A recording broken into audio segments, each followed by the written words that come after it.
we know the life of nation is dynamic, living and organic. Its political, social and economic conditions are always subject to change. Therefore, the Constitution drafted in one era in a particular context may not be suitable in another era in different context.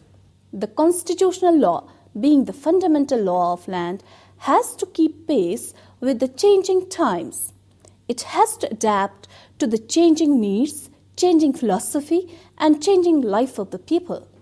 It therefore requires some mechanism, process or machinery for effecting the change to serve the contemporary needs of people.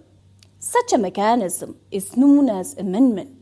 Thus, amendment of Constitution is the method or process of making change to the fundamental law of the land or the supreme law. The word amendment has been derived from a Latin term, emendare, which means to make right, to correct or to rectify.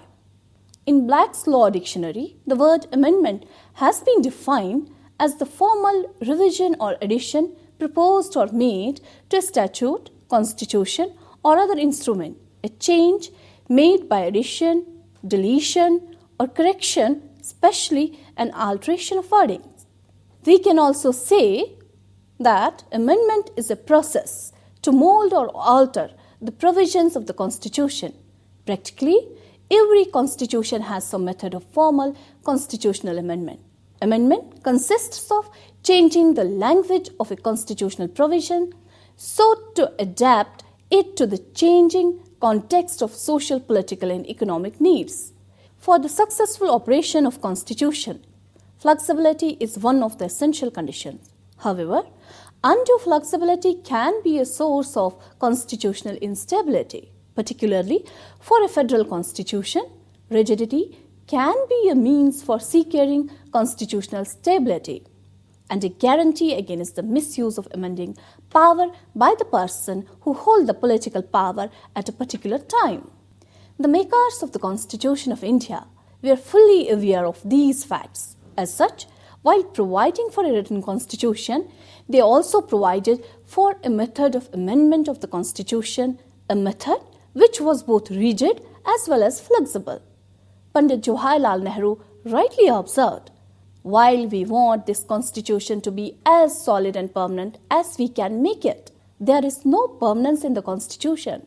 There should be certain flexibility. If you make everything rigid and permanent, you stop nation's growth, the growth of living, vital and organic people. Commenting upon the attempts of the makers to introduce the flexibility and rigidity in the Constitution of India, Jennings observed, it has been devised to safeguard the basic provisions of the Constitution from hasty changes and at the same time to render any easy alteration of its less important aspects possible and thus to impart a degree of flexibility to it. The Supreme Court also observed in its judgments that while the Parliament has a right to amend every part of the Constitution, it cannot change the basic structure of Constitution. This observation also reflects intention of framers to accept flexibility in general along with rigidity in respect of certain basic features of the Constitution.